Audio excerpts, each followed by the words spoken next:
tomorrow's show. Not the number 3 rated, not the number 2 rated, the number 1 rated pregame, intermission, and postgame show this side of the Mississippi and south of the Arctic Circle.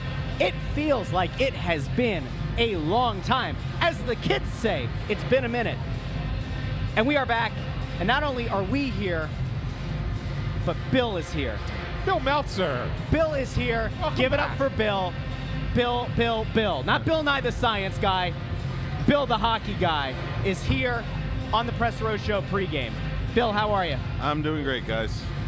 It's always great to have you on. Well, thank you. Especially when things are really interesting with this team right now, Bill. Yeah. I mean, you know, they had a nice effort by Sam Ersson against the Blackhawks. And I say that because it's almost like they got out to the lead and was like, all right, we're done. Yeah. And then the goalie had to be really good the rest of the way. And that was an important win. And they've gotten some help, in this playoff race with New Jersey losing a couple of games that one that they probably should have won. The other one, obviously, ran into the Rangers, who the Flyers play today. And so you're thinking everything's looking good, everything's okay. But Pittsburgh had a win. They have a few games in hand. The Flyers play them tomorrow. And then news breaks today that Travis Konecny is going to miss today's game and probably tomorrow's game as well with an upper body injury. And so now all of a sudden it makes you wonder, this is a tough weekend to have this happen, because otherwise you could have come away from this weekend like in great shape. And now it's like, well, somebody's going to have to step up and make that happen. Yeah, for sure. And obviously it has to start with the goaltending. You have to make the Rangers earn everything that they get. It's big being without Konecny. I mean, obviously he's the straw that serves the drink, the guy who creates things, the most likely guy to step up with a big goal at a big time. So, you can't sugarcoat how much him out of the lineup means to the team. It's funny. The Chicago game was a pretty funky game, I thought. In the first period, the Flyers gave up 3 odd man rushes in the span of about 5 or 6 shifts. Only one of them burned them, right? Yeah. And then after that, it almost kind of I think Bush pointed out on the broadcast, was almost right from a shift where Hathaway landed 2 big hits on the same shift, and that had kind of a stabilizing effect on the team. And then for the next 35 minutes, really, Chicago generated nothing. Yeah. Right? And the first minute of the third period, their goalie gives the puck away behind the net, and Konecny could have made it 4-1 in the opening 10 seconds. And then the Flyers didn't have another chance the rest of the third period. But if you remember, at one point in the third period, there's, I think, about 5.5 minutes without a whistle, and no chances for either team. It was pretty boring, honestly, but boring was fine on the road. It was very low event. Chicago generated nothing. But then in the final 10 minutes, particularly the final 5 minutes, it got pretty dicey again. So, it was, they did what they had to do in a way, but on the other hand, that's not a, they went a little bit better than that. Yeah, and then you sit there and say, all right, if you look at the last couple of games, they didn't have a great game against New Jersey. They didn't play great against Chicago, even though they got the win. And now you're going up against a team who is, a lot of people are saying, could be the Stanley Cup representative for the Eastern Conference in the New York Rangers. And you're going up against them without your best player. Now, before we get into looking at the matchup, Bill, were you over at practice yesterday? I was at practice. Okay, yes. So people are asking. I mean, I obviously wasn't there, so for me to try and describe what happened with Konecny would be disingenuous. So I want to throw it to you. What did you guys see take place? We know it's an upper body injury, but what did you guys see take place on the ice when Travis left, and he looked like he was in a little bit of pain? Yeah, and we were up on the balcony on the opposite side, but there is video of what happened. But from where we were, we saw that he came holding his side. Yeah. And, the video shows there was no contact on it. Right. It looked like an oblique strain or an abdominal area strain. Yep. So he's certainly out for the 2 games this weekend, and from there we'll see. And hopefully it's not an oblique muscle that can linger for a while. So, but it even from where we were, without saying if there was contact on it, it didn't look good because he was holding that area the whole time. Yeah, and the word that had gone around was that Mark Stahl had made contact from behind. Yeah. But you're saying you didn't. I didn't see any contact. You see nothing. You hear nothing. You say because obviously people, as Rory says, Stahl's fingers are all over this. Yeah, all over. You have to. I mean, listen. Obviously, you hope that's not the case. But Mark Stahl has definitely caught plenty of heat online because that was put out there. Certainly would have been the biggest impact he's had on the Flyers season this year. Unfortunately, not the kind that you would want. Yeah, I didn't see this as a Couturier-Gouda situation where there was obvious contact and if there was contact, I only noticed it when he was holding his side and he left the ice. Yeah, yeah. And look, oblique injuries, they don't usually happen as often in hockey as maybe they do in other sports, right? I mean, like I know in baseball, it knocks you out 6 weeks, right? 4 to 6 weeks but that's because you're swinging the bat, right? Right. And of course, in hockey, obviously you got to shoot the puck and you can wind up and shoot, but I think that there's probably a little bit less torque that's being done, so it may not be such a long injury for Konechny. But it's certainly got to be a concern, right? I mean, because, even if it goes, you're saying, all right, he's not playing today, he's not going to play tomorrow. Your next game after that is Tuesday, so it's only another 2 days.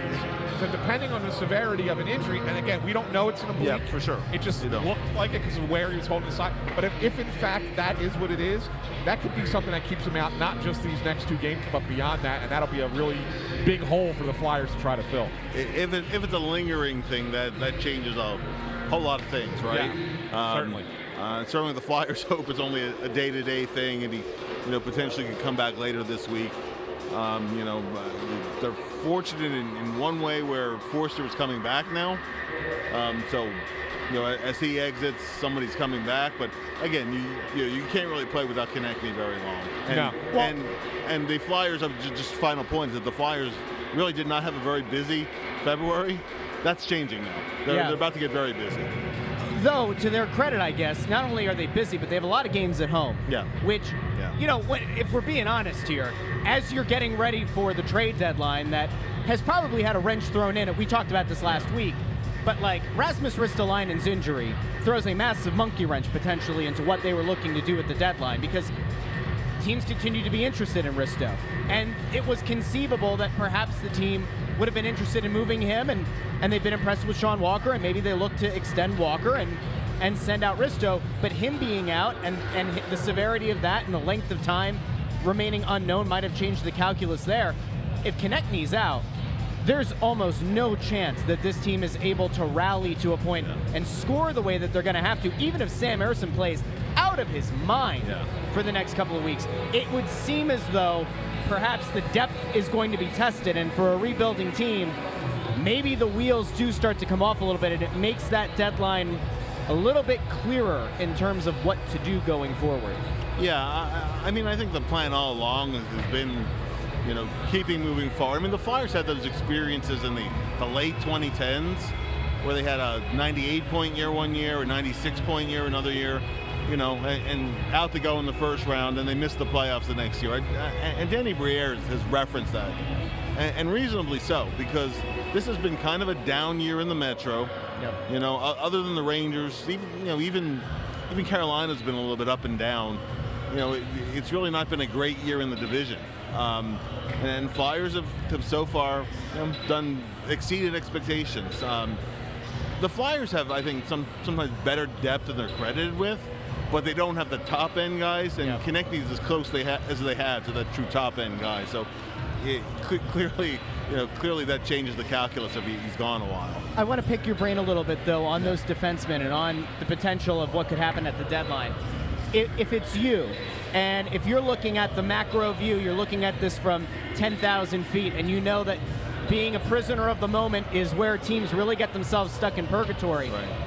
If you're them, if you're the Flyers brain trust, and you know that, hey, Walker has been so much better than you ever expected him to be, are you enticed enough, not a first-round pick, but are you enticed enough by a second and a prospect to say, you know what, we like what he brings, but that's still something we can't pass up on? Or do you say, well, we're going to just ride it out through the deadline and see what happens in the offseason? If it's you. If it's me, if it's, if a first-round pick is not in the offing, then I shift towards, well, he's almost your own rental. to make a playoff push. And it also depends on the prospect that's coming back too, right? If it's even a B-level prospect who's relatively close to being ready for the NHL, that's different. That's different if it's a guy who may or may not play in your bottom six in a couple of years. Yeah. So I think that right-handed defenseman coming to premium. He's had a pretty darn good year, and at least for the rest of this year, he's pretty affordable. Yeah. And the Flyers are in position to where they can take salary from another team too. Yeah. So that can also help boost what you get in return. If you're not happy with a trade offer, and you lose him as an unrestricted free agent, I'm okay with that too. But to me, he's not a, you don't move him unless something just absolutely blows you away with something. I would seriously consider the offers. Well, you mentioned something, and I want to bring Ant in on this because I know Ant will have a lot to say about it, but you just mentioned that they have a lot of money that they can move around, that they can free up. Right. They've been forgiven the Carter Hart money. Yep. They could theoretically move Ryan Ellis to LTIR. Yep. All of a sudden, the idea of the Flyers maybe not being a team that's trying to buy at the deadline is looking to sell. They could also play through the end of the year facilitator as a third team and just take on a big hit. Do you see them being more active in that? And to you as well, because you're usually the one kind of poking and prodding, but do you think that the likelihood of them playing the third team facilitator has increased given what's been happening injury-wise and just where things have been trending? I don't think it has anything to do with what's on their current roster. I think that the fact that they're going to have the cap space, looking at it and saying, we'll take on some salary to pick up assets and maybe not have to give up anything else, that could be a good thing. I love the people that are dancing past us, right? It's great. By the way, one of them is intern Andrew's mom. The one is intern Andrew's mom? Yes. He doesn't want to admit it. Look at him. His dad, He looks so disgusted. You? Yes, your dad is tackling you right now. Yes, it's good. It's fantastic. It's so good. Intern Andrew's dad is over his shoulder so right good. now. I love this. Chirping. I love it. But seriously, I think that it really comes down to the fact that maybe you don't do anything. Yeah. Maybe you don't move a player. Maybe you don't add a player or maybe you take a contract that another team doesn't want, whatever. But maybe that's what you do and still pick up assets because you're taking on other teams' contracts. So you can keep the roster together as is, get assets for eating salary. Yeah. And so then even if you lose a Sean Walker in the offseason, okay, so be it. You still got assets that you would have gotten otherwise. Yeah. Right? Yeah. So maybe it's playing that middle, you're threading the needle a little bit there. Yeah. And maybe that's the way to go. And you can spread those assets a little bit too, because the Flyers already have 2 first-round picks this year. This isn't the best draft. It's not a great draft. So maybe you spread that out over the next draft or two as well. And if you get a prospect, so much the better. But it gives you options. You're not tied into one thing, and it's when you have options, you have leverage. When you're dealing from a position of strength, that's when you get more. For sure. And I can tell you, and I can also say that Danny and his team are doing really good diligence with the agents for both Sean Walker and for Nick Seeler. They are talking the potential of a new contract. Doesn't mean it's going to happen, but they are talking about it. There's still a little bit apart money-wise, but not like a ridiculous sum of money. It's not like one's asking for the world and the Flyers are like, oh, we're not going to give you that. Yeah. But I mean, it's just kind of they're relatively close. So I feel like they feel they could get something done with these guys and still get assets in return. It's actually kind of a smart path that nobody's really done before, right? And I mean, taking on money in the NHL is kind of like a newer trend. It's only been the last few years that teams have done that, right? So kind of this is that NBA model where you kind of just funnel through a third team, right? Makes so sense. really what they're doing is this going to be kind of newish, but basically like we're going to stay in contention. They can do the thing that Seattle was supposed to do around the expansion draft, where they were supposed to take on a bunch of bad hits and try to facilitate and kind of. But they're doing it while staying in a playoff race. So they're able to keep their roster together for a playoff push, right? And still add assets that everybody wants them to add and not have to give up anything. Yeah, and I'll add to that, too. You're not taking on guys with 4 years of term. You're talking usually guys in maybe 1 year, 2 years beyond the current year. And in some cases, they're good hockey players. They're just overpaid, for where they are in the depth chart. So, it doesn't mean it doesn't mean you're getting garbage in return. You might get a good player out of it too. I think the thing that's maybe interesting in all of this, and look, I will not, under any circumstances, if the Flyers re-sign Walker to like a $6 million a year deal, I'm not singing the praises of it. I think he's done a very nice job. I think he's been found money, right? Like he found a couple $100 on the casino floor or something, and that's great. That doesn't necessarily mean that it's gonna work out. But at the same time, I think you can look at it as if you're a fan. The big thing is if you have assets that other teams want and they're willing to overpay. If a team comes to you and says Scott Lawton first round pick, you have to take that. Because if the idea here is rebuild, collect those assets, and not necessarily use those picks in the 2024 draft, but maybe parlay those together and get a better pick in 25, or put it together for an asset. I guess my big thing is, if you're going to take on salary, I look at it and say, how can you find another Owen Tippett change of scenery, the same way that other teams might have been looking to poach a Morgan Frost, who very much looked like a change of scenery guy.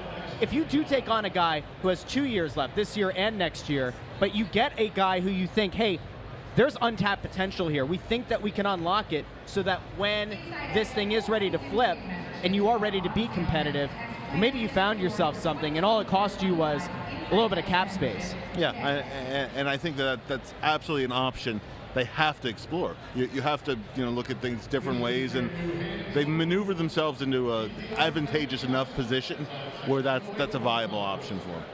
Yeah, and it's going to be really interesting. It's going to be a fun couple of weeks to see what exactly they end up doing here. I don't know. I don't think that they need to do as much as I think a lot of fans think they need to do.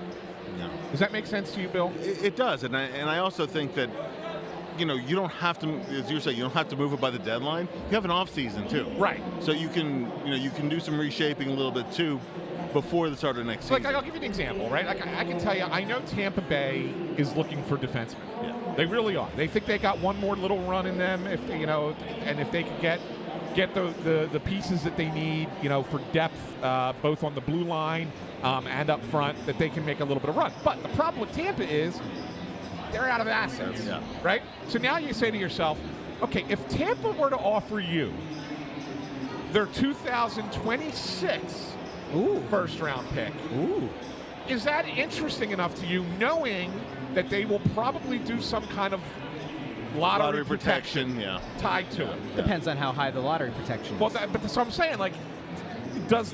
Is that a good enough asset being if it's 3 drafts away? So Tampa? Yes. If it's a Tampa and it's top 3 protected, sure. If it's top 15 protected, then no.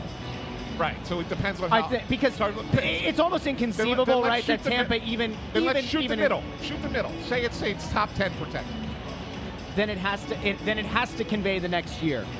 No protection. Yeah. Has to.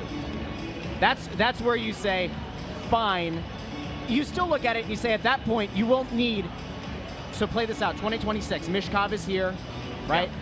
You feel like you have the pieces in place that you might have actually gone out and gotten a free agent that offseason, or that was the plan in 2026. And then you say, we want to add depth. Maybe it is an impact guy, maybe it's not. But we know that we're going to need in that next year or two another good, skilled young player because somebody will be coming off the cap. Then I think, because that's the kind of long vision you have to have if you want to be a team that is going to be a perennial contender and not one that just says, we are committed to it this year or for the next 2 years, and then they get kind of infatuated with the idea of competing. Yeah, I'm not saying that's going to happen, but I think that's kind of what you're weighing, right? If there's a team like that that's interested in one of your players, that's all that they can really offer as they're trying to make their last push. Is that enough? Is that doable? Would people be happy with that? I'd be more concerned if it were Pittsburgh, because I think the chance of Pittsburgh's wheels falling off really badly by that point and potentially being a top 3 pick in the draft is a lot higher. Then I wouldn't love it, right? I agree. But I agree. See this? I'm engaged. We're talking about trades. And if there's one person on this show who loves trades and hypotheticals. Bill, normally Russ is sitting over here working on something else, not paying attention. We start talking about trades. It's like, woohoo! It's excitement. It's like being on Bourbon Street. I see a trade. Throw you some beads. See a trade. Let's take a minute here. And I'm the Oprah Winfrey of. Let's look at this game. How do you handicap this one now, Bill? Because obviously you're a man short, big man short against a very, very good team. I mean, how are you looking at this matchup today, especially since the last time these two teams played? I think it was Black Friday, right? Yeah. And the Rangers really looked good in that game. The Flyers did not. Obviously, they're two different teams now. Rangers have been pretty consistent all season, but Flyers are a different team, I think, today than they were then. How do you look at this matchup today? Well, for one thing, the Rangers have Adam Fox back now. Yeah. He didn't play in that first game. That was a weird game because the Flyers held them to 19 shots for that game. They kind of got picked apart on a few mistakes. I'm still worried about the Rangers picking you apart on a few mistakes. Even though the Flyers are such a good PK team and the number one shorthanded scoring team in the league, Rangers have a top 5 power play. Yep. They're one of a small number of teams where the Flyers really have to stay out of the box against them. Obviously Edmonton's another team like that. Tampa's another team like that. So Flyers really have to keep the game as much as they can, 5-on-5. Score in 1 or 2 of their own power plays, which has trended a little bit in a positive direction. If you look back since Christmas, it's about 18%. Yeah, which is it's better. It's still below average, but better. Yeah. You need to have guys step up there. It has to be a low-scoring game. If it's a 3-point game, it's a 3-point game because the Flyers aren't really chasing the Rangers. Yes, they're not worried. And that's a very important point that you wanted to bring up because it's part of my prediction for the game today. Oh, baby. But I do think that you have to play them a more defensive style. You can't try and open it up against the Rangers because they will take advantage of your mistakes. No doubt.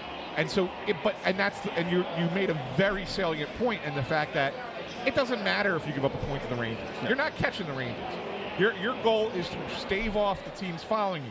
So if you end up losing a game, you'd rather lose it in overtime or shootout. That's a Captain Obvious thing to say, but the reality of it is you can play for that in a close game. Yeah. If it's a tie game in the third period, you know what, guys? Let's get ourselves a point at least out of this. I have a problem though, and I know that it's probably just overly instinctual or reactionary, but Sam Erson's in net today, right? Yeah. Because that was the plan. Yes. When you knew that Travis Konechny was hurt and it was unlikely he would play, and you do the calculus on the likelihood of you winning this game and knowing that you're not going to catch New York, but you have a game coming up against Pittsburgh that you really do need to win if you're trying to extend the lead there, do you think there's ever a thought that we swap goalies? We didn't plan on it, but because our best scorer is out, we need that win much more against Pittsburgh. You put Peterson in tonight, and then you swap it and you play Erson against Pittsburgh. Well, I'll put it this way. Between the two goalies, who's more likely to give up a pretty soft one? It's Peterson. He's not been very good with the Phantoms. Even in a couple of his wins with the Flyers, there's been one he'd like to have back. And you also don't want to send a message to the team, we're expecting to lose today, so we're just setting out a sacrificial lamb, right? I think you want to go out and compete, and you want to keep the goalies on their schedule and how they prepare. Yeah, and I think that the other thing is that from what I understand, TK woke up sore. Like the plan yesterday was, we think he might be able to give it a try, kind of thing. And so you tell your goalies in advance, hey, you're playing tomorrow, and Cal, you're playing Sunday. That doesn't mean you can't change that. Of course you can, but it throws. They're like pitchers, man. Yeah. Goalies have a very strict routine that they follow. You don't want to screw with that just because you came up with some outside the box thinking. Yeah, I'm going to follow that with an anecdote, because the ultimate routine goalie was Steve Mason. Yes. And the coaching staff then, it was mostly Chief, I guess, during a lot of the time that that Mace was here, we didn't need him to tell us who the goalie was. We knew by which net that Mason practiced in. Yeah. Because he didn't like the sight lines if he was on the opposite end with the glass. Yeah. So if he was, it was almost like the starter's net and the backup's net. Yeah. So, so the whole thing is like, if he suddenly found out, again, he was the ultimate case, but, oh yeah, we've changed the goalie plan, it would throw him totally off. And all goalies are like that to a degree, but they like to stay on their daily routine. How bad is Mika Zibanejad going to destroy the Flyers? He's averaging over a point against the Flyers over the last 3 seasons. That doesn't even include, was it 4 years ago, I think, is when he had 6 points in back-to-back games. Back to back. Yeah. Do you think that that's going to be the guy again? I mean, he seems to be the ultimate Flyers killer. They have a number of dangerous guys. Adam Fox tends to kill the Flyers too. Zibanejad, or rather Panarin does to the Flyers what he does to everybody. And Kreider is super dangerous as well. So, he had a hat trick last year against the Flyers too, didn't he? I think so. Both in the same game. Yeah, that's right. Yeah, Kreider and Zibanejad both had hat tricks. With Zibanejad, you have to keep him out of the slot, and he can also score from the flank on one-timers in the power play.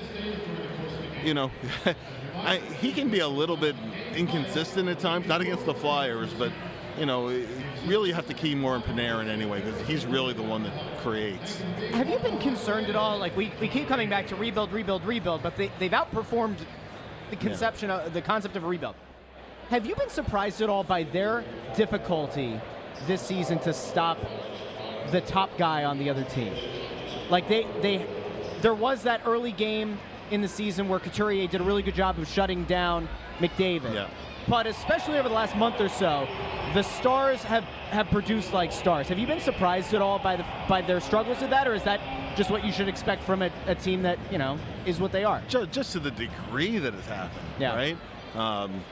Whether it's been Kucherov or whether it's been McKinnon or Austin Matthews. Austin Matthews, Pasternak. Yeah, well, Matthews all happened in 8 minutes. Yeah. Sure. It still happened, but you're right. It was all in 8 minutes. The Flyers shut him down and then shut Toronto down for 30 minutes, and then the floodgates open. It started with an icing, and then all of a sudden he scores in the next shift, and floodgates open.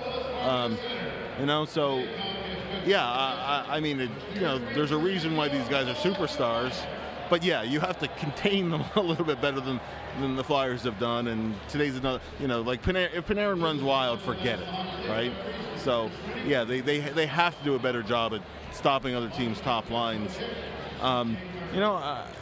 Couturier to me has not been 100% in a little while now. Yeah. I kind of trace back to when he missed those 2 games. That was during that 5-game winning streak. But to me, Coots has not looked like himself really ever since then. And his ice time is down a little bit. I mean, Couturier is such a big part of how they try to contain those guys.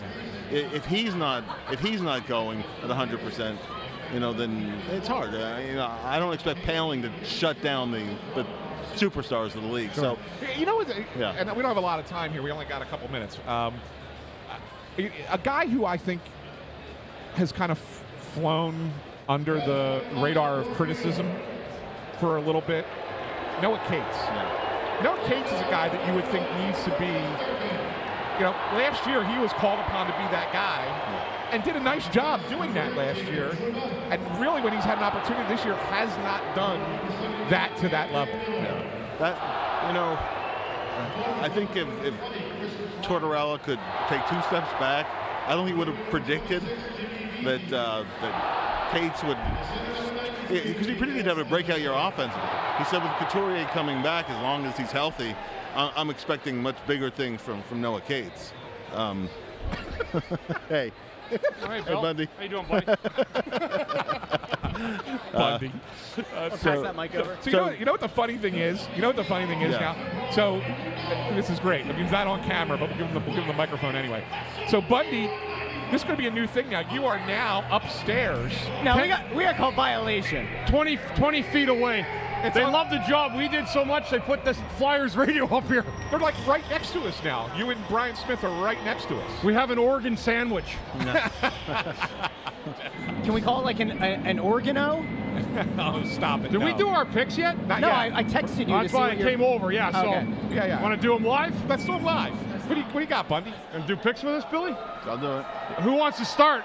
Intern Andrew. What do we got for intern Andrew? Intern Andrew says 5-2 Rangers. Ooh. Russell? 6-3 Rangers. I think it's a low-scoring game. Yeah. I really, really do. The Flyers always surprise you when you think that they're going to not play well against a team, and then they end up playing pretty well against that team, at least the first time out after you have a guy coming out of the lineup. I still think the Rangers are going to win this game, but I do think that this is one of those games that could go into overtime. I'm going to pick the Rangers 3-2. I have Rangers 3-1 with the last one being an empty netter. Okay. Yeah. Very interesting. You know what? Usually it just hits me. I don't have any rhyme or reason. Don't you 4-2 Flyers. You fraud! you did it. No, Yeah, you're you not did it. allowed. Stop that. I really believe that they Really? have a chance.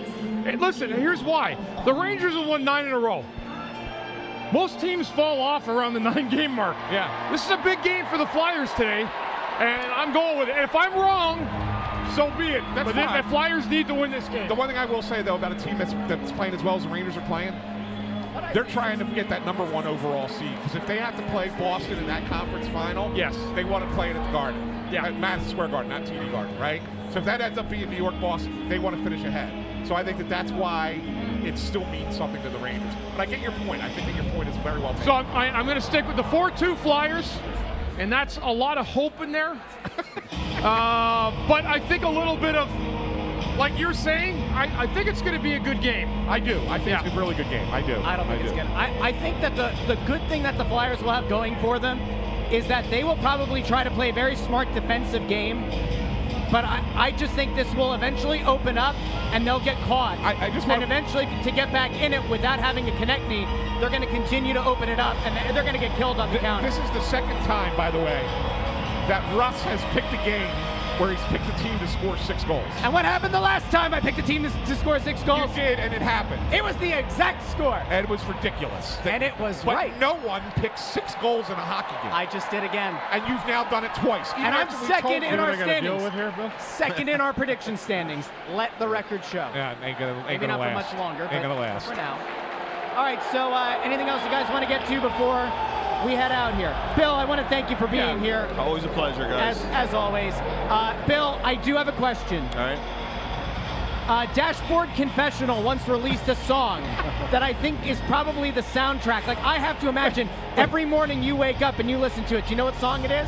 No idea. Vindicated. You have been the guy talking about Morgan Frost, Wait a second. and the man looks good. Russ, did What? you see this? No. My son, who never comes on our show, weighed in. Is that the younger one? That's the younger one. That's because he can't grow more than 4 whiskers on his upper lip. You know what he's got How going? old is he? 22. You know what he's got 22. going? You know what he's got going right now? He does a more piss poor job of trying to grow facial hair than Crosby. You know what he's got going right now? What does he have? Mutton casting for a show. He's in a show. He's got to wear mutton. He's got mutton chops with a mustache like 1800s. That's a failure of It's parenting kind of right there. ridiculous, but it's fine. Unfortunate. All right.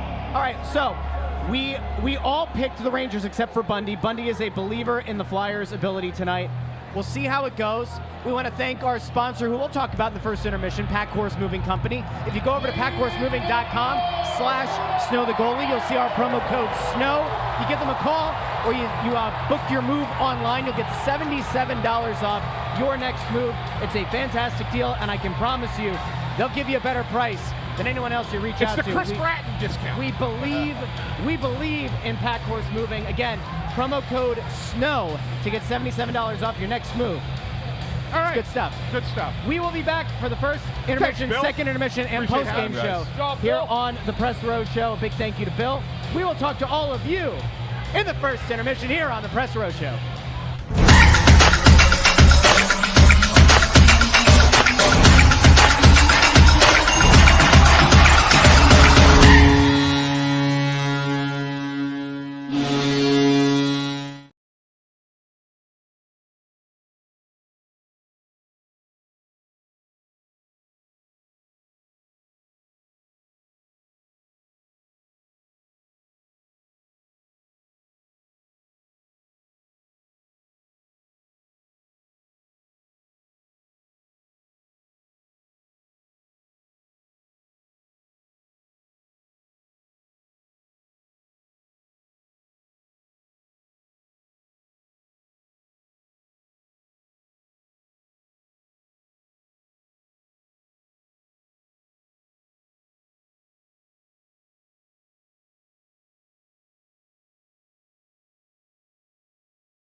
Press Row Show, the #1 rated pregame, intermission, and postgame show this side of the Mississippi. How good is it? Intern Andrew didn't even know we were going live.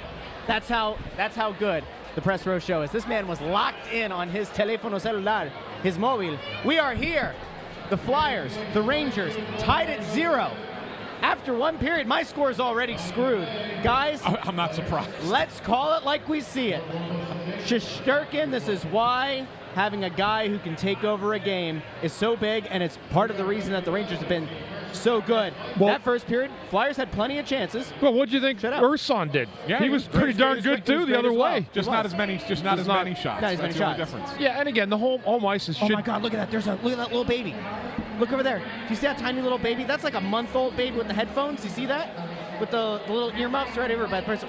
Anyway, a tiny little baby. That's little baby. Yeah, it is. How about that? Yeah, nice afternoon I don't know game. if He's that into kid, it. If I can that tell. kid has a Rangers onesie, there's still time to save their soul. It's a Flyer baby. Okay. Anyway, sorry. Yeah, Urson was good, but yeah, I mean, at home you should have more shots than the other team, and they have. And I love the way the Flyers started the game. Me and Anthony were talking. I mean, it looks like with Urson, they're trying everything glove side. Yeah, every single shot they take. And it's not just glove side; it's top shelf glove side. They're going top. They're going top corner with a lot of shots. I mean, the only one that he didn't stop was one that hit off the. I don't know if it hit the bar or if it hit the post. I think it hit the bar, and it popped out. That was high glove too. And he made a save right there at the end in the final minute. That was a shoulder save, but again, was to the left shoulder, so high glove side. It's almost like that's something that teams are looking at, and the book is out a little bit. And good on Sam. He hasn't let one by. He's had a really nice first period, but I think Shesterkin has been a little bit better in this game because the Flyers had more chances, I felt. Couple crazy saves by Shesterkin in tight. Yeah, Flyers with really good energy here. Kind of, I don't want to say taking it to New York, but really letting them know, hey, you're going to be in for a heck of a day. And New York has won 9 in a row, so we know how they're playing right now. It takes a lot to win 9 games in a row. But Flyers with a really good start to this game. Both goaltending's excellent. That fight was unbelievable. That's the fight of the year. Unbelievable fight. Yeah, I mean, that was two guys really chucking them hard, and somebody that used to play, I sure appreciate that effort to get your team fired up. It was just a great fight, and kudos to the officials for letting it go on as long as it went on. Because a lot of times you get, there was a couple times in there where there was a slight pause where you say, okay, you pull Delorier pulls the jersey up over his head, and you're like, okay, now the guy can't see, maybe we intervene. And they let it go. They let it go till they hit the ice. Yep. And that was really so good on them. Although I do got to say, I don't know what that penalty was on Joel Farabee. We didn't get a replay up here. I see a lot of people complaining about it in the comments. But it didn't seem like a penalty to me live, and without a replay, I can't really say. But if at first it didn't seem like a penalty and everybody's saying it was terrible, I got to imagine it was as bad as I thought it was initially. Yeah, it must have been. I mean, and everybody's saying that. And again, that's right. I didn't get a first look at it, so we have to just go on what we saw for that part. But yeah, and so everyone's saying here, Eric Berkey, it was a BS call. That seems to be pretty much par for the course. So a good period though, as really exciting late season hockey, and I think that's a sign of things to come in the next couple periods. For sure. Yeah. Just to give people an update if you're not paying attention around the league. I know now it's that time of year where you start looking at the standings and the teams that are chasing you, whatever. Devils are currently 2-2 in the after one period with Montreal. 2-2. They're struggling. Yeah, they've really struggled. Again, yeah. So that's good news for the Flyers. You know what else is good news, guys? If you're looking to move, that guy's not, but if you're looking to move, give Pat Course Moving a call. You can see their number here on the screen. You can give them a call at 877-309-7225. Set up your next move. We got big news from Pat Course Moving. Not only do they have their offices in Norristown, Pennsylvania, and Wilmington, Delaware, but they also are in Burlington, New Jersey, and now Newark, New Jersey as well. The stables keep expanding. Give our friends at Pat Course Moving a call or head over to to PatCourseMoving.com/SnowTheGoalie. And again, use promo code SNOW when you set up your next move to get $77 off. Pat Course Moving, the #1 rated moving company this side of the Mississippi and south of The the Arctic Ryan Circle. Parent discount. There you go. Yeah. Number 77. Number 77. I love Ryan it. Parent discount. There you go. Flyers in that period, 14 of 19 on draws. Amazing. 75%. That's pretty darn good. Really That's good math there by Bundy. I know, it was really good. He's not just the good looks and the beautiful coiffed hair. I got into Harvard. But you went, I'll never forget it. But you went to Providence. I could skate and shoot. But no, it was Ryan. I do love telling that story. Yes, I got into Harvard. Yeah, Ryan. It's like when the people at Harvard, they're like, do we really let him in? It's like, are you sure you want to let that guy in? You mean this guy? Look for a hockey player in the late 80s. Yeah, they wouldn't be too happy about it, although, you know what, whatever. That's all funny. But yeah, the face-offs were really good. Ryan Paling was undefeated, 4 for 4, and Coots was 4 for 5. Yeah. So they made up 8 of the 9. Yeah, really good. Yes, but that's important against this team because you got to control possession against the Rangers. And no doubt, and that's one of the things when New York came in. You know, I didn't think that they really did a lot in terms of cycling. When New York gets the puck, they do a great job keeping the puck in and holding it in. And I thought the Flyers did the best that they could in that period against a lot of skill to keep the perimeter more available because they'll kill you in the middle of the ice, and that's what the Flyers did well. Centers have been important tonight. Paling again, he's showing again using that size a little bit. You don't have to be like super aggressive like he used to, but just being able to slice in and take over that space is important, and he's done that very, very well in the first period. You know what I just saw for the first time tonight? Did you see the lady who was just walking by? First Stadium Series jersey I've seen all night was a Tippett.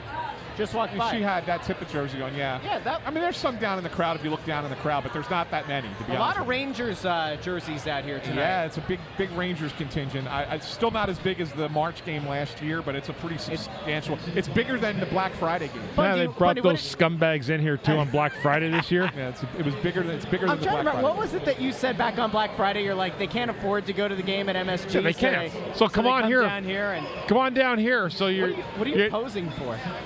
Intern Andrew's mom just walked by to take a photo, and I saw her taking the picture. Hey, look over there. And I look at the picture. And I smiled. Should we wave? We should wave for the picture. See?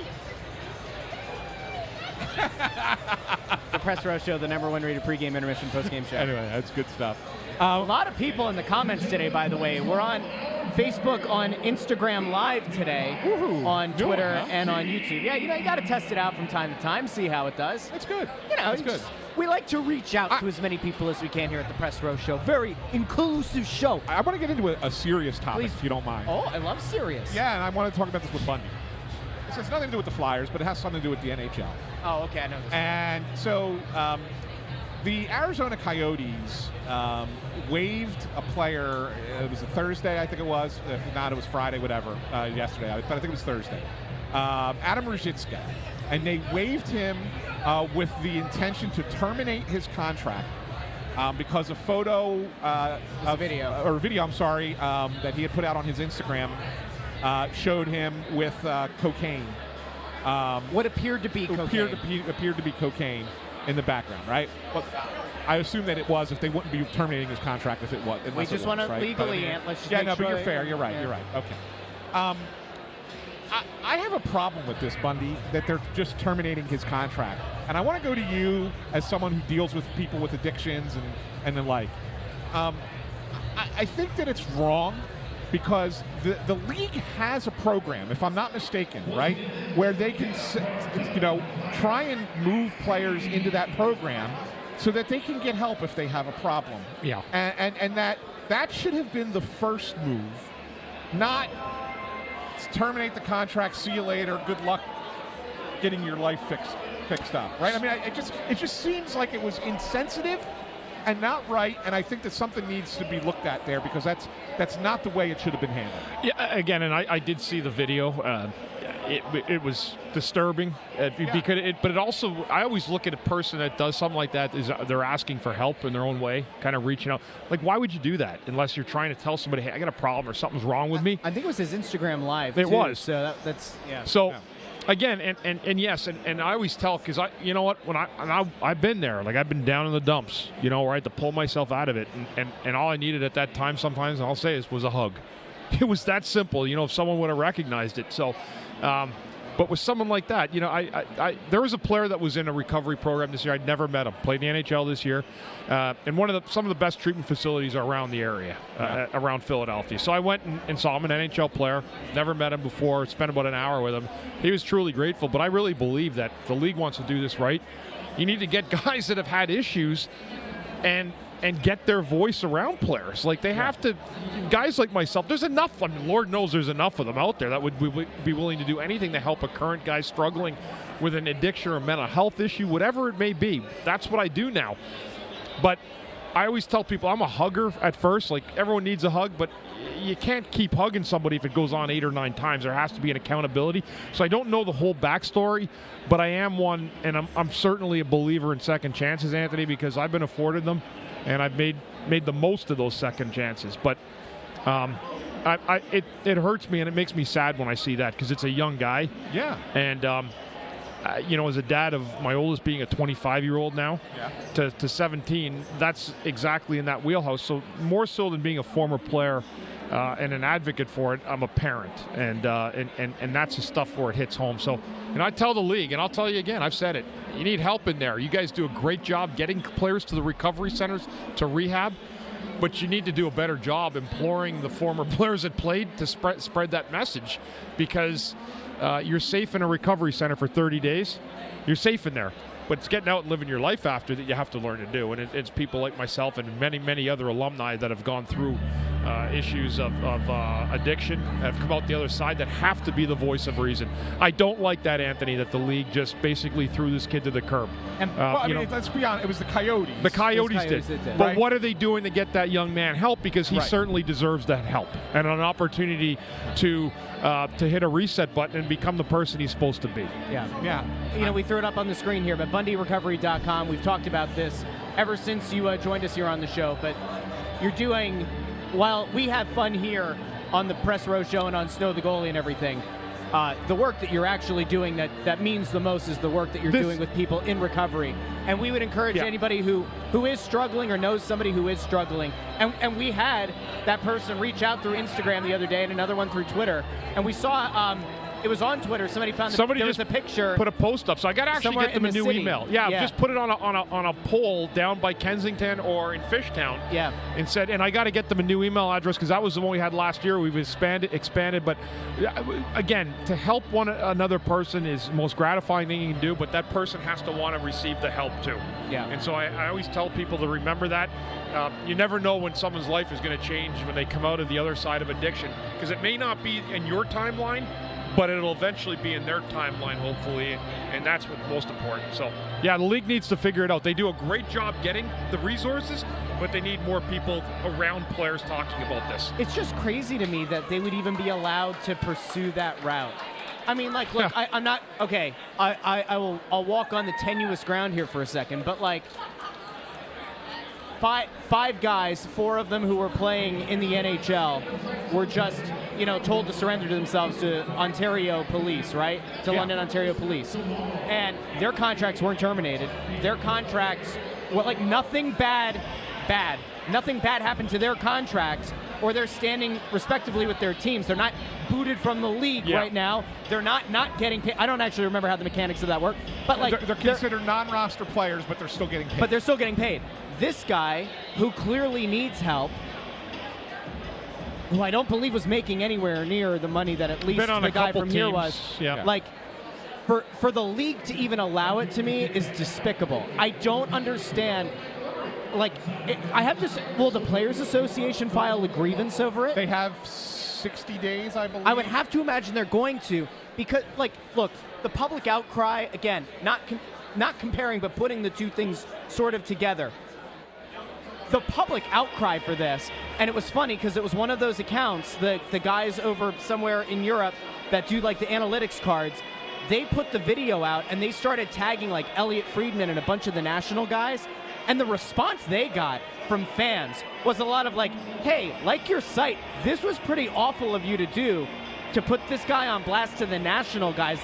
Shouldn't you be trying to get in touch with somebody at the league or using your platform for good to help this guy, instead of what it almost looked like, just like salacious kind of slander or something, putting it out that way. I can't imagine that that's going to stand. The Players Association, they have to do something because this guy needs help. And, we'll wish the best for him. It's a 100%. horrible situation. Yep. So just remember, I know that sometimes, oh my God, there's another baby. That's a different baby. Okay. I know, ADD probably, right? Me, not the baby. We don't know about the baby over there yet. Sometimes with social media, it's really easy to dunk on something, or it's easy to pile on, or to make a snarky or a funny comment. You never know what somebody is dealing with. You never know what kind of struggles somebody is going through. And so for that guy especially, he's clearly going through something. I want to read. It's interesting. You hope the best. Somebody mentioned to me that Frank Saravalli had something about this earlier today. And I just looked it up. He has a couple of tweets, like a thread. I can pull them up here if you want. Yeah, he's got a thread from earlier. I can just read them. You don't have to pull up on the screen. But it says, with the Coyotes expected to officially terminate Adam Ruzicka's contract today, reminder that the NHLPA has 60 days to file a grievance. There is a reason the union helps operate the player assistance program. Players should be directed there for help instead of terminated. Forever in the NHL, contract termination was the last resort, something rarely attempted for fear of reprisal from a strong union. For players watching teams terminate and then shrug and know they'll battle it out later to mostly favorable results should be a very troubling trend. To that end, the clock is still ticking on the extension that was granted to the NHLPA on potentially filing a grievance against the Blackhawks to challenge Corey Perry's termination from November. To date, no grievance has been filed. There's a lot there. That's a lot to unpack. Yeah, it's a big message there. Yeah, a big statement. So there it is up on the screen. I wasn't just making that up off the top of my head. So what's your read on it? There's a lot of troubling things with the way that the NHL operates, right? I mean, just a lot of troubling things. But this is certainly one where I think that they didn't really do the things that were necessary to help a player. And that's disappointing. It's really disappointing. And it makes you wonder. And it's not just the NHL. I think that you find this, in the NFL with players with, who are dealing with,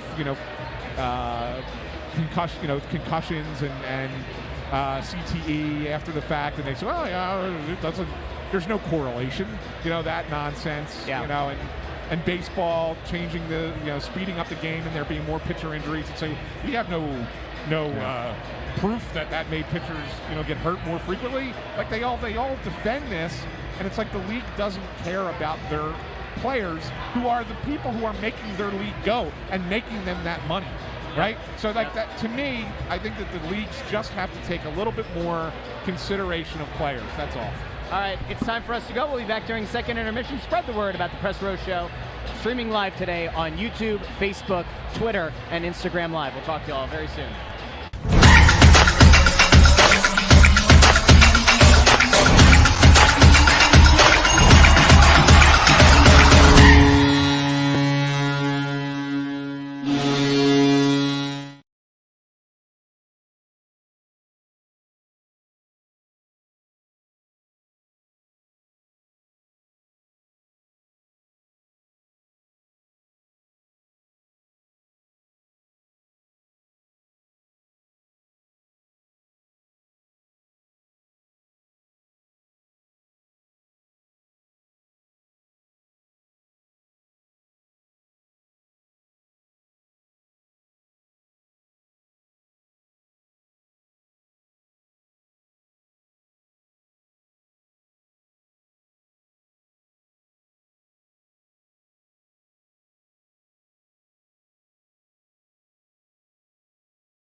to the Press Row Show. Not the number 4 rated, not the number 3 rated, or number 2, the number 1 rated pregame, intermission, and postgame show this side of the Mississippi and south of the Arctic Circle. I'm Russ Joy, Anthony SanFilippo. You need better hydration. Just get my drink ready, that's all. And over on the end, Bundy, he's here. I have to tell a little story real quick before we break down the period, because I don't think we talked about this. Pre-game, every time we're up here outside of the Snow the Goalie Sportsbook, every time we do the show, there's at least one person who sees Bundy, and they're like, oh, yo, that's Bundy. And then they kind of like do their thing, and they try to get a picture, right? Yeah. Or they like get something signed. And there was this one guy who like, I'll have to save the full story for the podcast where we can curse, but like, this guy was standing over next to intern Andrew pregame, and he drops a few curses, but he's like, oh my God, that's Chris Therien. And he grabs onto his son's arm and his daughter's arm or whatever, and he's like, that's Chris Therien. He was a Flyers defenseman. Guys, that's Chris Therien. And he looked at intern Andrew and was like, is that Chris Therien? And like, this happened for like 4 minutes without him blinking. He didn't blink once. And then he was like, I'm gonna go get my picture with him. I was like, he's gonna come over, don't worry, it'll be okay. You made that guy's night. Yeah, it's good, great guy, great fan. And he was just over here again, looking at Bundy. It's a beautiful moment. Anyway, let's get into this game. Flyers concede a goal. Sam Ersson, though, had maybe the save of the year for the Flyers in that period, a sensational, sprawling save. But the Rangers take a 1-0 lead. I want to go to Bundy first. What have you seen so far through this part, like thus far in the game, from the Flyers that have allowed them to remain in this game? And are you surprised that it took New York as long as it did for them to break through? Yeah, I mean, it's not like the Flyers have been super outplayed. I didn't love that goal. I think it would have, I would have liked to have seen Ersson make that stop, but it didn't happen. The Flyers need to get more bodies to the front of the net. I think that's one of the issues in this game, that they haven't done well enough, which is what their strength is getting pucks and competing in front of the net. So I haven't seen a lot of that yet. Good goaltending both ways, but this will be another dig-in third period. It's going to be, Anthony called it, a low-scoring game, and it certainly appears it's going to stay that way. I mean, I can't imagine there'd be an offensive outburst in the third. No, I don't think so either. And I think you nailed exactly what we've seen over the first 40 minutes here, Bundy. I want to talk about the goal for a second. Go ahead. Because it was a matter of somebody was going to have to blink first. And I think it was Joel Farabee. Vincent Trocheck makes a move around him entering the zone. Dead center.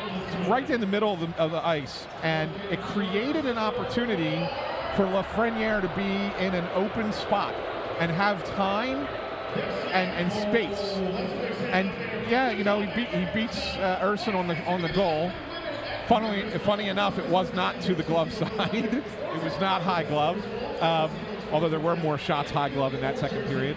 But that was a mistake, I think, that Torts is going to look at and be not happy with, because you can't just let a guy make that little deke move around you and create that kind of room as they're entering your zone. You have to be more defensively sound, cannot get caught flat-footed like that. Yeah, absolutely, and that's where the play it started. And hockey's about finding space on the ice, and in a game like this, space is premium. So when they got that one opportunity to walk in, and again, you leave the goaltender hanging. Should he have stopped it? Probably. But at the same time, you give a guy, skilled players, enough time and space, they're going to make plays. Exactly. And they're going to hurt you. Exactly. Yeah. And that's the thing. And another thing I wanted to talk about, I know a lot of people I saw, they were complaining when it was happening during the game about the double minor on the high stick to Hathaway, because you don't necessarily see blood, and says, well, why is it a double minor? And while more often than not the double minor is reserved for bleeding, it doesn't necessarily have to be, correct? A double minor can be called if it's an especially egregious misuse of the stick, right? Or not controlling your stick. So it does not have to be blood to be double minor. I just want to point that out. And they did go in and review it, and they kept it as a double minor. So they must have determined that what Hathaway did on the play was egregious enough to be determined as a double minor. Sometimes you can get a little mouse, like when you get like a whack and it's got a little like puffiness and it's red. Yeah. You can call that for it, where it's not necessarily blood, but you're right. That's what they have the liberty of doing now. Correct. So, and the other thing that I think that is worth discussing, because we discussed it the last time that the Rangers were here, is what's the crowd like, right? Yep. And there's more Rangers fans here today than there were on Black Friday. There is no doubt about it. I do not think it's more Rangers fans than Flyers fans.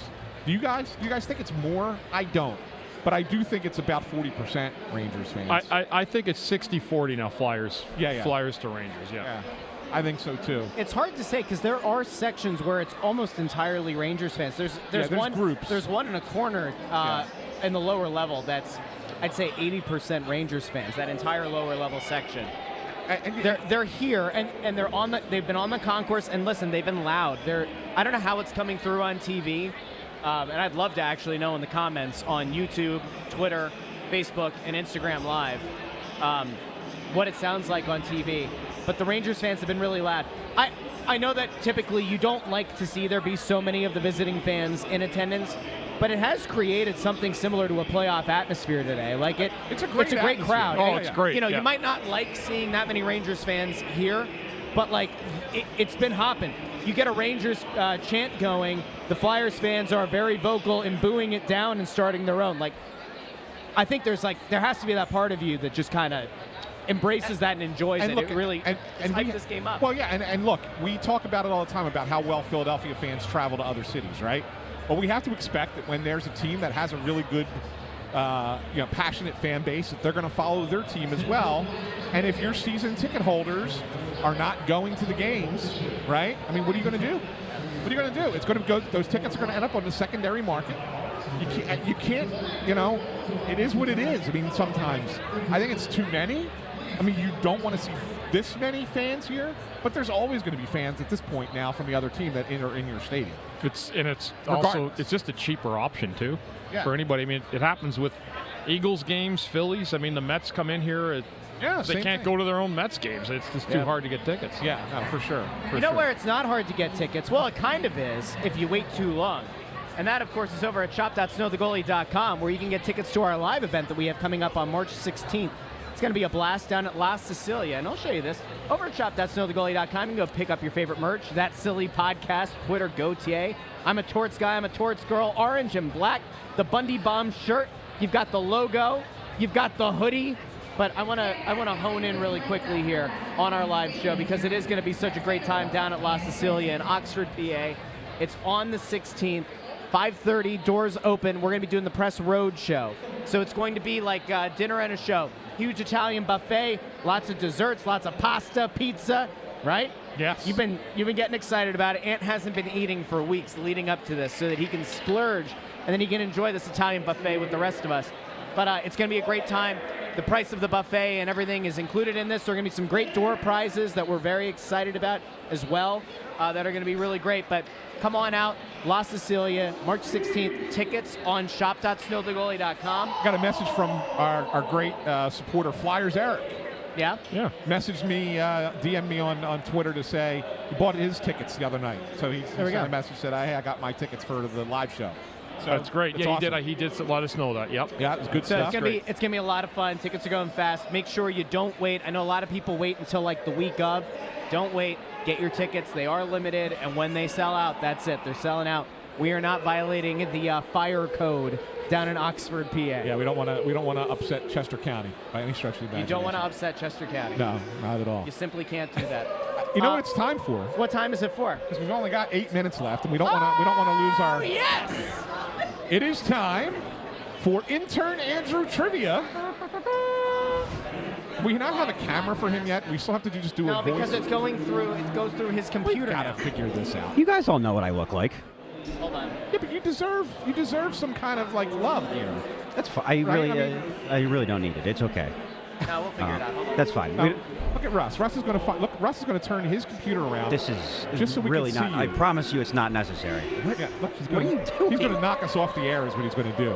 Everything's going to be unplugged. Yeah, we're going to be done here. We'll do it. We'll do it some other time. It's fine. Honestly, it's fine. Just talk. Go Okay. ahead. Give us the question. All right. You can still hear me, Russ? Yeah. Yeah, I okay. hear. It don't matter if he can hear you. Okay. He's not going to know the answer. Go I ahead. will take you guys back in time for this one. I actually think this one's going to be pretty difficult. Although it's hard to gauge because, like, if you know it, then it's easy. But if you don't know it, then that's just trivia. So I'll there I am. Okay. So I'll take you back in time.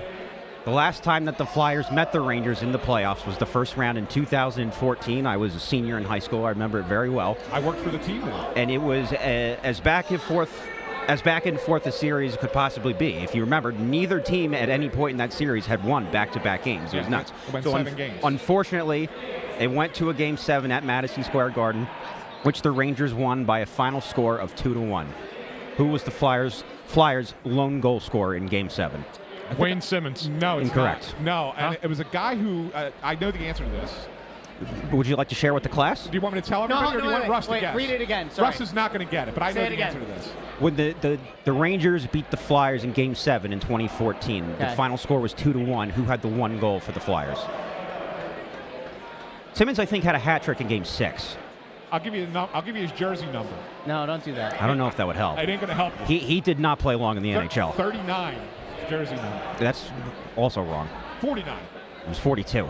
42. Yeah. Why don't you just let me handle the trivia? Wow! I know who it is. I know who it is. I mean, I know the answer. Now I don't know that you do. Yes, I do. All right. J.A. Correct. Yes, I know the answer. His initials are J.A. Jason Atkinson. That's correct. Or Atkinson, whatever. That was the most obscure player to have scored. Yeah. Wow.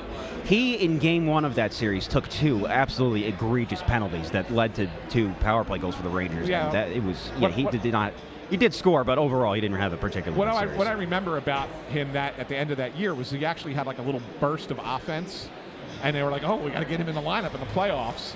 And then, of course, he scores that goal in Game 7, and it's like, oh, look at Jason Atkinson. And not Cam Atkinson. Not Atkinson.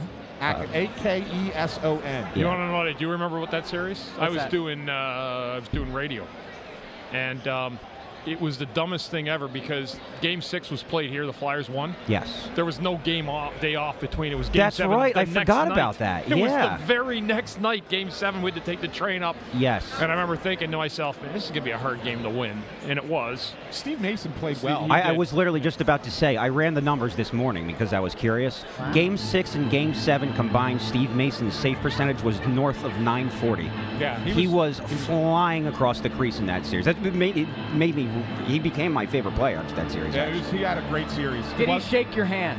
I never met him, unfortunately. But next Flyers alumni game, we'll have to get him down. That'd be awesome, yeah. And you remember, it was bizarre. He had the glove on the right hand as opposed to the left. He did everything backwards. But he had a lot of heart. He was just getting peppered with shots, and he came up with some huge glove saves in his career. I loved Steve. The only travel thing I thought was more insane, Bundy. Do you remember a couple years before that? I think it goes back to, this might be 08. Flyers beat Washington in the first round of Game 7. Yeah. Okay. Remember that vividly Joffrey Lupul in overtime. Yeah. Game 1 against Montreal on the road was the next night. Really? The next night. We had to fly out right after that and go to Montreal to play the next night. And they lost that one in overtime. That's right. Montreal tied it in the last minute. Yeah. And they won in overtime. They really could have swept if they wanted to. Yeah. How about that? Interesting. Yeah, it was nuts. Mason, the problem with Mason is everyone says that he was underappreciated. He probably was. The problem was when he came in from Columbus, no disrespect, the league thought he was done. Like, everyone thought he was a sieve. Yeah. And I'm not kidding you. Like, I was in the press box when the Islanders, and Brizgalov was the other goalie, right, for a bit here when he was here? Yes. I think he was. So I'm in the press box, and there was a Columbus scout in the game. And we just acquired Mason, maybe a couple weeks earlier, and the scout said to me, what is it, Coach Crazy starting Mason? You guys are still in this. And I've kind of a signal to me, like, like he's done. Like, I can't believe you guys picked this guy up. But he ended up being very serviceable, more so than we would have ever imagined. He's still third, right? All time? Third all time in wins for the. Yeah, I didn't know if Hart had passed him, but crazy. There's only 3 in Flyers history that have gotten 100 wins as a goalie, and he's one of them. Yeah, he's very underappreciated. I love Steve Mason, but well, that was good. That was very good trivia. And you know what? Man. Hey, by the way, do you think he does? I don't know. That would mean a lot. I'm going to go out on a limb here. What you might be able to see over intern Andrew's shoulder is that they're selling merchandise now up here by the Press Row Show, but you will not find the $850 jacket. Yeah, we asked about that today. We couldn't get an answer about how many they sold. I don't think it would have taken long to count, to be honest.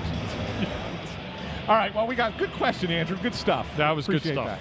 That. 2 minutes to go here before third period starts.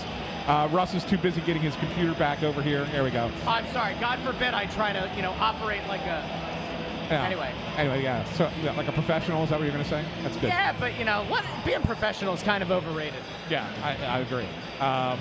Anyway, what are you going to ask your mandatory question here with 2 minutes to go before we wrap it up? No, because I know the answer. What's the answer, Russell? I hope my wife brings dinner home. I don't know where's your head on this? My head is absolutely, what are you doing for dinner? I hope my wife brings dinner home.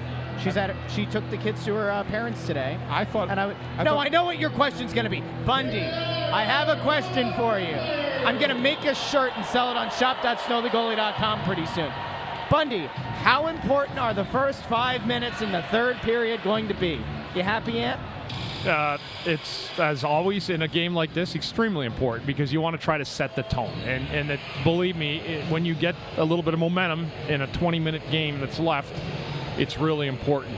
They're going to have to do, I really feel like this is one of these, I'm going out on a whim, next goal wins.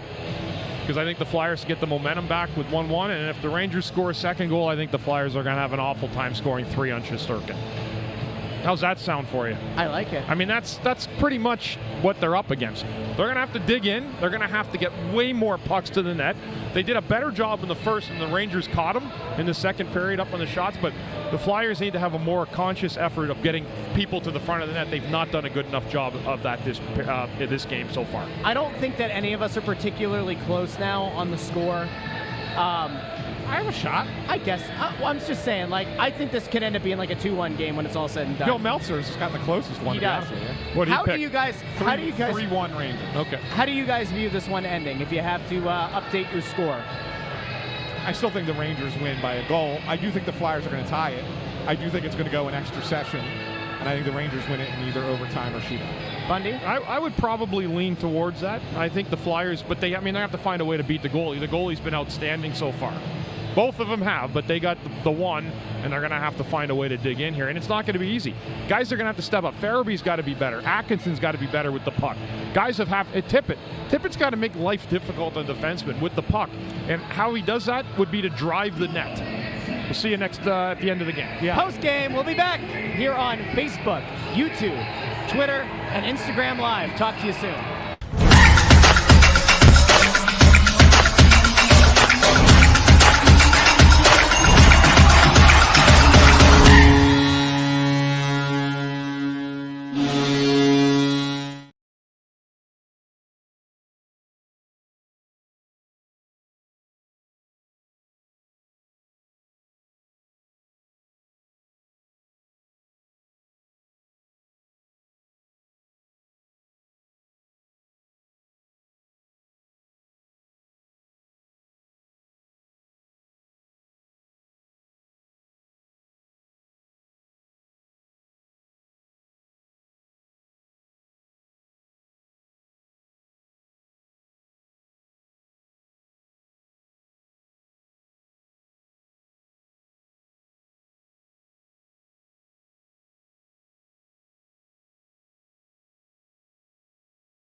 oh man, it's not every day that you see a game like we saw today, and one that really comes down to the last 3 seconds.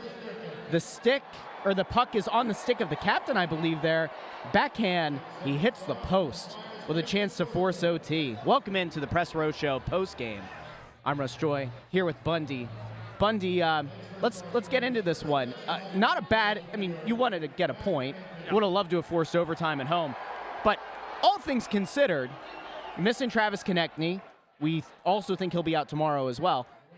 Not a bad result. A pretty well-played game by the Flyers. It's just a battle of goalies, really. It was. It wasn't a horrible game, and we said everything they needed to do. They weren't in a bad spot after the 2 periods. It was a goaltending duel, and Shesterkin hadn't given up anything, and then the Flyers did find that goal that we talked about, the importance of getting it tied early in the third and having some momentum. But the Rangers just did enough of what they had to do in the third to finish it off. They did give up chances. They're not. I have to see a sample size, and I don't have time to watch 10 straight Rangers games. Yeah. But they're beatable. In a playoff series, I'm sorry, but that's a beatable team. Now the goalie scares me, but they do give up chances, and I think that's something that teams that are playing are going to have to understand. That they will give you opportunities. Their goalie's great, but you have to challenge them in the paint in front of their crease and get pucks in there and really, really get the work boots on. If you're too soft to go to the front of the net, you're not going to score against this team. Yeah. That would compete their defense and their goaltender. I would say it wasn't a bad game. Prediction-wise, I thought that the Rangers were going to blow their doors off. And I thought the Flyers would have a hard time scoring without Konechny, and they did. It's a team that, look, we've said it all year, but this is not a potent offense that the Flyers possess. But they're a team that, if and when they decide to play the way they have to play, which is to play that muck and grind and just out-hustle the opposition, outwork the opposition, they can win a close game.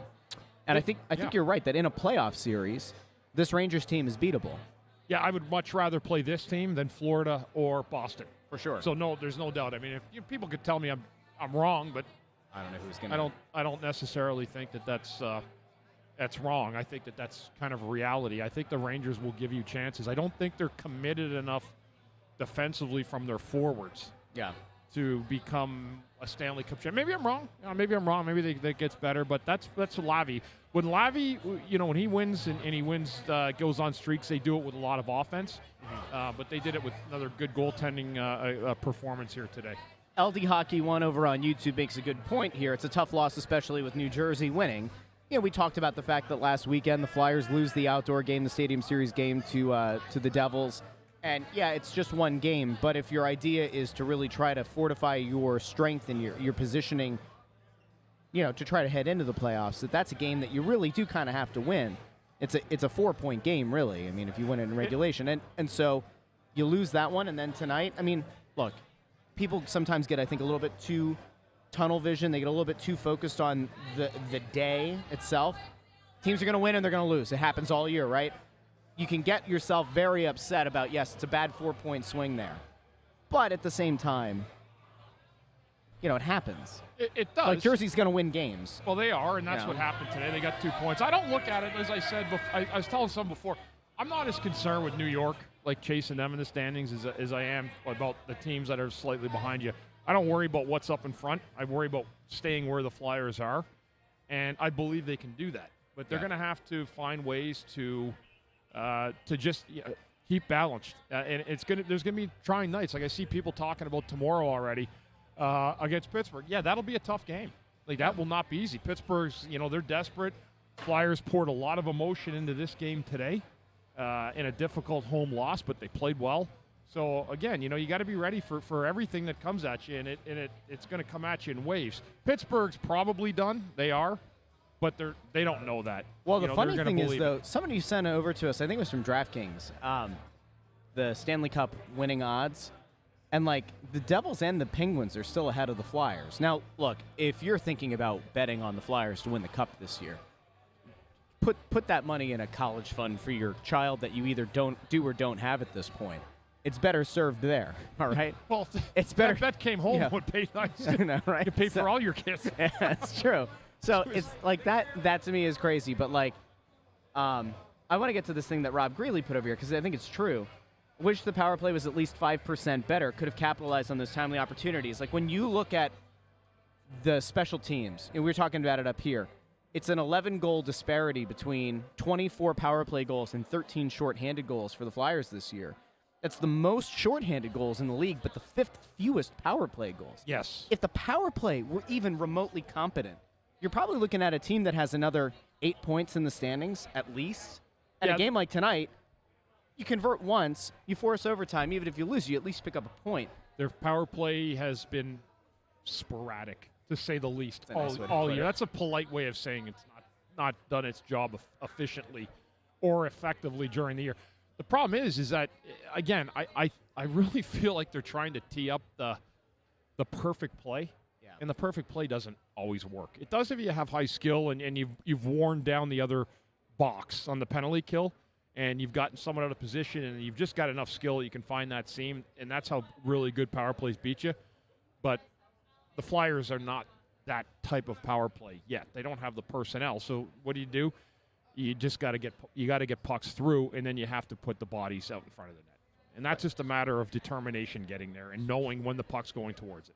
Question here from Robert Reed. How do you not pull Ersson at the start of that power play at the end? I mean, I think they waited Well, it was until, 4 minutes left. Yeah. Yeah, so, I mean, yeah. But, I mean, on that power play, they waited until what? Was it about 45 seconds into that power play? No, it was 11 seconds left. I don't know if they pulled. No, I mean, I think they only had the 2-man out for the 6-on-4 when there was about 11 seconds right. left. Maybe 15. Yeah. Something like that. But they didn't. It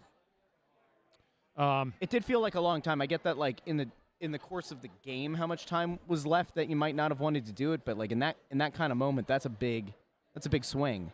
How about the other one too? Travis Sanheim had a full-length breakaway. Jesus. Like I took my son into the press box to get a soda, and I'm thinking, I'm like, oh my God, is that real? I thought it was a timeout. Like there was a puck.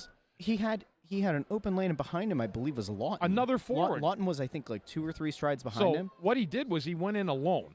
Yeah. You never go in alone with that time. You have to turn it into a 2-on-0. And he looked behind him. Yeah, I don't know. Like, I swear he looked at Lawton. He might have been able to smell if, like, Lawton was chewing gum in that moment.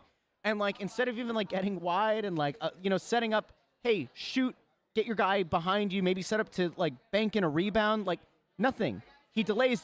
Then he goes backhand. And he ran out of real estate, and there was nothing left to do. I mean, that was poorly executed.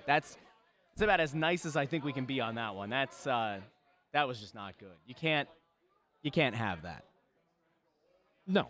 And it's not. Now, in fairness, it's not like Lawton is, your Konechny, who's your best goal scorer, like your Tippett that has a real ripping shot, right? Right. But like still, the awareness. You have to have some kind of hockey awareness there, right? Like fire the puck where there's at least enough for Lawton to follow it. Like, what the hell are you doing? Well, waiting until the very last second backhand.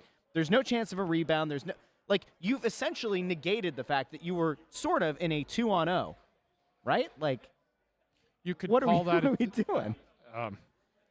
Yeah, you turned what should have been a 2-on-0 into a 1-on-1 with a trailing 1. That's one of those plays. Like, too, I don't even know how to say it. People in 30 years will bring that play up to him. Like, remember that time you had the full ice breakaway with the 2-on-0 and you backhanded it into the goalie in a 2-1 game? That's bad. I don't know what he was You know what? I'm laughing because I'd have done the same thing. I would have had the set. I don't know. You know what it is? I'm going to tell you. When you're a defenseman and you get, like, an opportunity and you like, the lights go off, you're like, oh, geez, man, look at that. I got a breakaway. It's almost like you get so excited you're not sure what you're doing with yourself. So I kind of understand it, and I don't want to sit here and say I would have been 100% smarter about it, but I certainly would have looked to try to, knowing that there's a 2-on-0, to try to make Shesterkin guess one way or another. If you go in as a defenseman, you're making it pretty easy for the goalie. But if you go 2-on-0, he's eventually going to have to guess. Yeah. If you guys can find the tic-tac-toe passing. Yeah. And they had time for that. That's why I say that. Ryan Cummings asks a question here that I think is fair. Why are we still going 11-7? And my assumption here, at least, is because of the late scratch of Konechny is why they probably did. I mean, Torts has talked about it all year that he typically doesn't like the 11-7, but he feels like it's really worked out well this year. It's given a bunch of these guys an extra opportunity, and he's been happy with it. But, like, I don't know, man. Like, how many teams do we see make a legitimate playoff run playing 11-7 as much as this team has this year. They've somehow done it. I mean, they've kept their defenseman pretty fresh. He's done a good job. But again, I just don't like it for the flow. Some good stuff out here tonight, though. I will say one thing. I give kudos to the guys that were the fight to start the game, man. Delorier and Rempe. Yeah, Rempe. What a fight. What a way to get this place rocking here today. That was like a throwback fight. You don't see a lot of those anymore where guys are willing to just chuck and receive and throw back and everything. It was a hell of a fight and really, really got this building going. I thought the people on edge for most of the afternoon. So I certainly appreciate that as a former player. See guys combating like that in a division game and trying to set the tone for their teams early. It was really, really good to see. A lot of people in the comments asking about Cam Atkinson and where he's been. He's fallen off. Well, what he is, he's streaky, right? And he's gotten older, and he's not a real big guy. So, time wears down guys over time. And he was streaky for and I think it was like somebody even said it, maybe it was Danny Breer or Tort said, oh, he's a streaky player. Yeah. But he been streaky. He ended up being streaky for like 5 games again. Now he's kind of retorted back to what was going on before. It looks some nights like it's so hard to keep up. Yeah. And it might be, but again, he's a guy that's had a lot of success in this league at some point scoring goals, and he is a streaky scorer. But you get him going. Say Konechny is out for more than just tomorrow. Like, say he goes out for a week, it would be a great time for Cam Atkinson to go on one of those streaks. Because that's when you desperately need it. The problem with Atkinson is if he's not scoring, he's not going to look really pretty on your tape. When you look at the game after. He's a guy when he scored 40 goals or whatever. I mean, you can overlook it a lot. If you're not scoring those kind of goals and you're not responsible enough defensively, that can leave a sour taste in your coach's mouth. And then you're really put in situations where you're not going to harm the team, and that's what they end up looking to do with you. Brandon Ficara here, being the voice of reason in the comments on YouTube. Let's not lose perspective that we're talking playoffs in late February. Today's game was a lot of fun to watch. I'm happy. Probably not happy with the loss, but happy with the fact that, here we are, late February, still talking about potential playoffs in a year that was billed as being a rebuild. I don't know. I mean, Brandon might not be wrong. Maybe people should think about it like Brandon. Look for the hashtag positivity in the day, right? You see everyone's telling him Cam's cooked and Cam's done. Yeah, we just said that, but in a politer way. He also missed last year. I mean, it's hard. It's hard to come back. He's not 28. He's not the scorer he was. He doesn't get in the same places. He can't get there. Yeah. And that's nothing against him. It happens to every player in the league. Every player that goes through that plays a long time goes through their glory years, and then you're going to have years at the end that are just, unfortunately, you wish you could forget them, but you can't. Yeah, Titan Flyer asks who goes tomorrow. It seems like Cal Peterson's going to be in net tomorrow. We talked about this pregame, and I said to Ant and to Bill Meltzer that, I'm sure Torts did not think this, but, when you know Konechny's going to be out, and you know that you're probably going to have a hard time scoring anyway in this game, you're not going to catch the Rangers. But you do have the dogfight that could end up being Pittsburgh. And, you can really effectively knock them, if not out, closer to out, and also boost yourself up. And I would have certainly considered flipping the goalies and having Peterson play today, but then play your number one against Pittsburgh, because that game really is, for the standings at least, is the more important game. But I understand why you don't want to mess with the rotation and you don't want to throw these guys off as they're prepping. But I think it's a tough position to be in. The media are now going into the press conference room, so momentarily we'll be going to Torts for his post-game press conference, and we'll see how that goes. How long do you think it's going to be? What, the presser? Yeah, I might actually. I'll get my phone out. I'll set a timer. 53 seconds. That's it?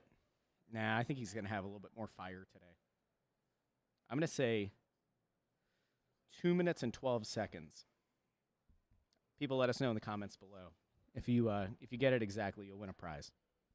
Don't ask me what the prize is. I have no idea. But we'll see. We'll be going to that pretty soon. I'm going to mute intern Andrew here. We'll pull it up on the stage. I think that's intern Andrew's finger there on the lens.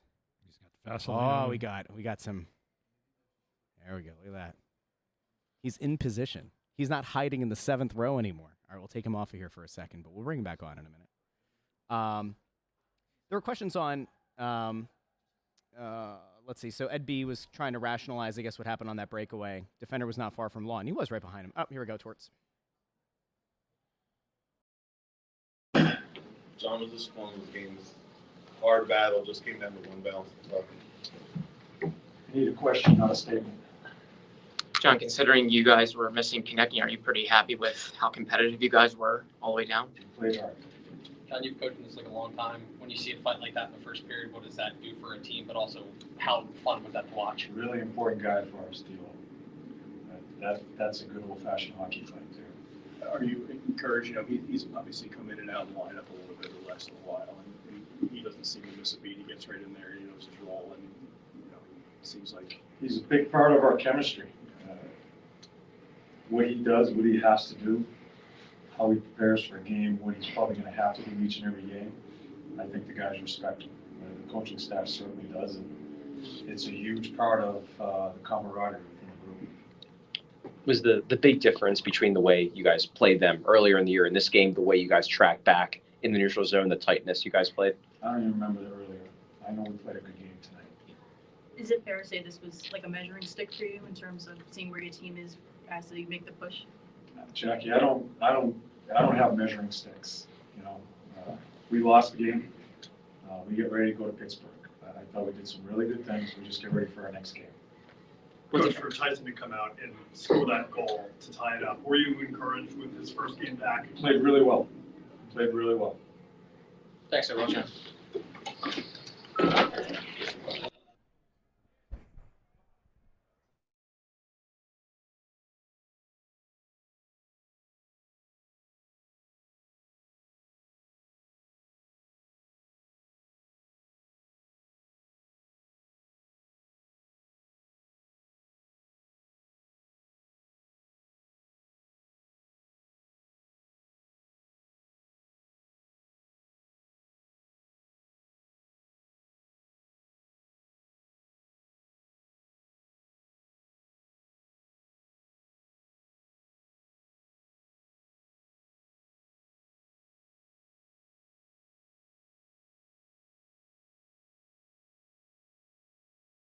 I did it.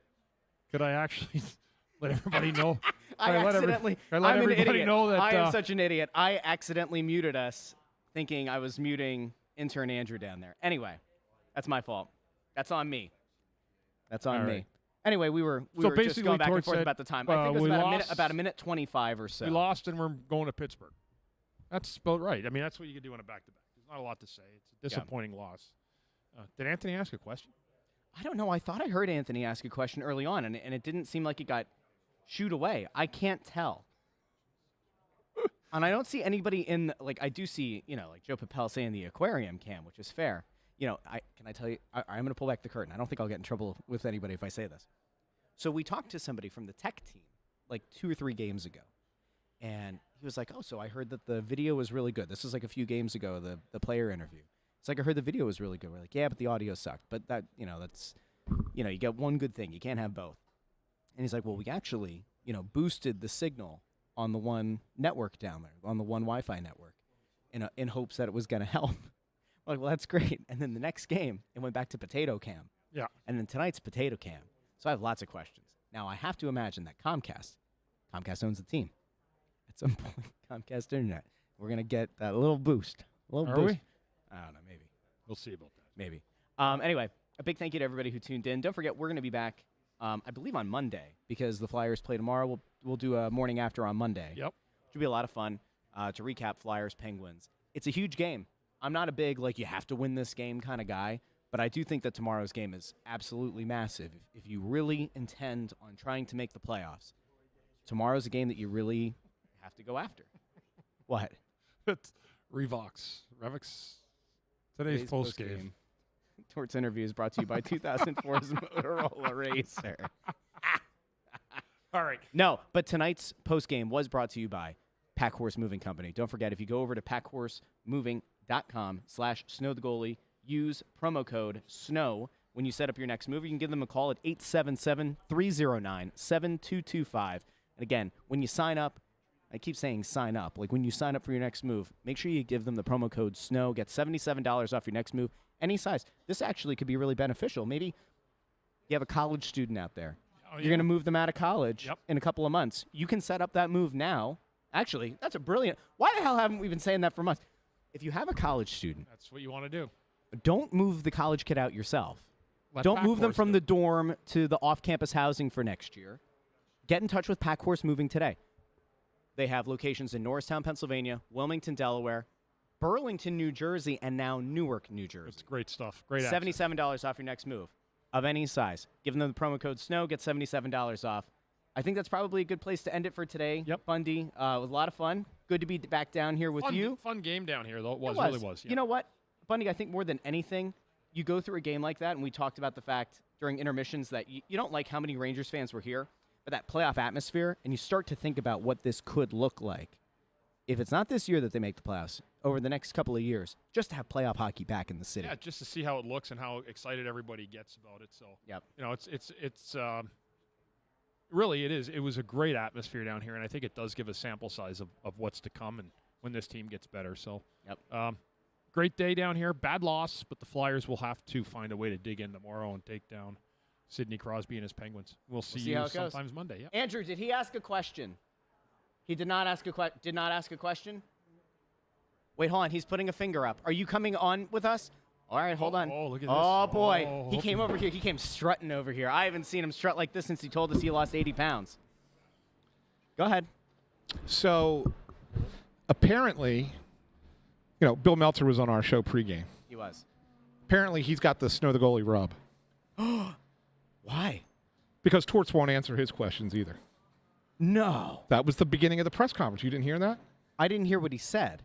Bill asked a question. He said, I forget what the exact wording was, but he said, I'm only going to answer a question or something along those lines. Like, I guess he didn't think it was a question, but it was absolutely a question. Going after Bill Meltzer. You can go after Anthony SanFilippo all you want. He's from Delco, for God's sake. How dare you go after Bill Meltzer? How dare you? That man is the Ray Didinger of Flyers hockey. That man is a treasure. How dare you? We'll have a response this Monday on the Press Row Show. Or not the Press Row Show, the morning after. They're all the same. It's all on Snow the Goalie. Find it wherever you get your podcasts, YouTube, Facebook, Twitter, and, heck, Instagram Live today. So everybody have a great day out there. Enjoy your weekend. We'll talk to you again on Monday.